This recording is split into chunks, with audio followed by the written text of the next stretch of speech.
ఓయ్ విమలా, భోజనానికి ఏం వండుతున్నావు? ఏం వండమంటారేంటి? ఇంట్లో బిర్యానీ చేసి చాలా రోజులైందిగా, బిర్యానీ చెయ్యి. అయ్యో వద్దండి, ఆ మసాలాల ఘాటుకి ఎసిడిటీ వస్తుందేమో. అలా అంటావా? పోనీ నిమ్మకాయ పులిహోర చెయ్యి. నిన్నే టీవీలో చూసా, శనివారం పూట పులుపు తినకూడదంట. ఫ్రిడ్జ్ లో నిన్నటి పప్పుచారు ఉంది, వేడి వేడిగా అన్నం వండుతా, హాయిగా పప్పుచారు వేసుకుని తినండి. ఆ?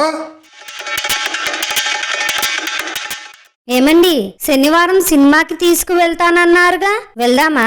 అన్నాను కానీ సినిమా థియేటర్లో ఆ స్పీకర్ల సౌండ్లకి నీకు తలనొప్పి వస్తుందేమో. పోనీ ఏదైనా షాపింగ్ మాల్ కి వెళ్దామా? షాపింగ్ మాల్కి వెళ్ళొచ్చు, కానీ షాపింగ్ మాల్లన్నీ ఏసీతో బాగా చల్లగా ఉంటాయి. మళ్ళీ నీకు జలుబు చేస్తుందేమో. టీవీలో కొత్త సినిమా వస్తుందంట, హాయిగా అది చూస్తూ రిలాక్స్ అవ్వు. ఇలాంటి మరిన్ని వీడియోస్ కోసం లైక్ చేయండి, సబ్స్క్రైబ్ చేయండి.